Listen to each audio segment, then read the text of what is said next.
Hello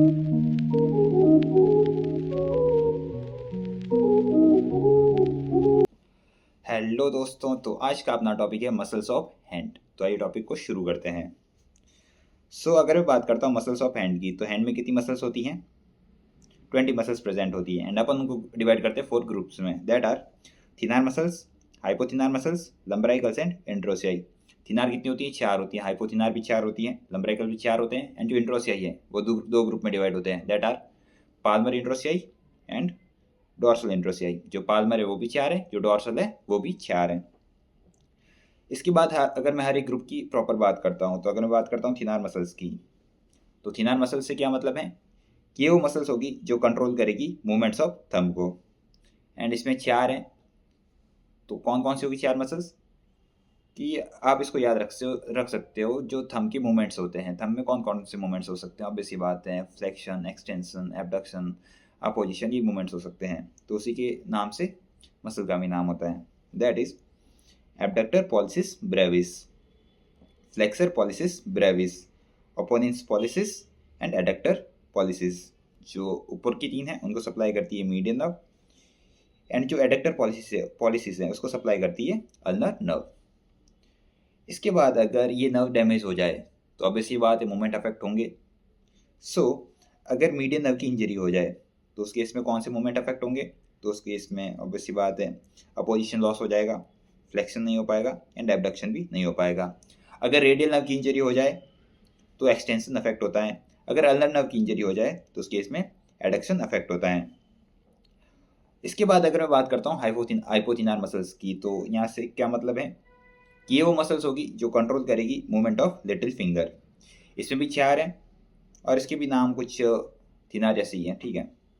that are abductor digiti minimi, flexor digiti minimi, opponens digiti minimi and palmaris brevis. And इनको कौन supply करेगी? तो इनको supply करती है dominant nerve of hand, that is ulnar nerve. इसके बाद अगर मैं बात करता हूँ लंबराइकल्स की, तो लंबराइकल्स का काम क्या है? तो इनका काम होता है, अगर ये टेबल है एंड मैं अपना हैंड ऐसे रख दूँ, तो ये जो पोजीशन है ये लाने का काम होता है लंबराइकल्स का। That is flexion at metacarpophalangeal joint and interphalangeal joint का एक्सटेंशन। मेटाकार्पोफेरेंजियल जॉइंट का फ्लेक्शन एंड इंटरफेरेंजियल जॉइंट का एक्सटेंशन करवाते हैं लंबराइकल्स, ठीक है।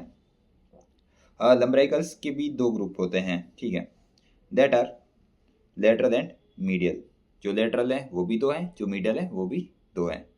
जो लेटरल होते हैं वो यूनिपिनेट होते हैं, जो मीडियल है वो बाइपिनेट होते हैं। एंड ये बात आप याद ही रखना कि जितने भी बाइपिनेट्स होते हैं, अपर लिम्ब और लोअर लिम्ब के जो लंबराइकल्स हैं, उनको कौन सप्लाई करेगा? डोमिनेंट नर्व सप्लाई करेगी। एंड हैंड के लिए डोमिनेंट नर्व कौन सी है? Ulnar nerve. सो जो बाइपिनेट है उसको सप्लाई करती है अल्नर नर्व एंड जो यूनिपिनेट है उनको सप्लाई कर रही है मीडियन नर्व। एंड जो लंबराइकल्स हैं वो अराइज होते हैं from 4 tendon of flexor digitorum profundus. अपन ने लास्ट लेक्चर में पढ़ा था flexor digitorum superficialis and profundus. उन्हीं की टेंडेंसी अराइज हो रही है, ठीक है। अगर मैं एक इनका डायग्राम बनाऊं, तो अगर ये हैंड का डायग्राम है एंड ये तुम्हारा थंब वाली साइड है, ठीक है, तो ये आ रहे टेंडन आ रहे हैं फ्लेक्सर डिजिटोरम प्रोफंडस के एंड इनसे अराइज हो रही है। ये अराइज हो रही है L1 यहाँ पे यूनिपिनेट, ये L2 दैट इज आल्सो यूनिपिनेट, ठीक है। इसके बाद जो L3 L4 है वो कैसी हैं? बाइपिनेट है यहाँ पे। ये रहा कुछ लंबराइकल्स के बारे में। इसके बाद अगर मैं बात करता हूँ इंट्रोसियाई के बारे में, तो इंट्रोसियाई 2 तरह की होती हैं, that are palmar interossei and other one is dorsal interossei. जो पाल्मर इंट्रोसियाई होती है वो यूनिपिनेट होती हैं, जो डॉर्सल इंट्रोसियाई है वो बाइपिनेट होती हैं।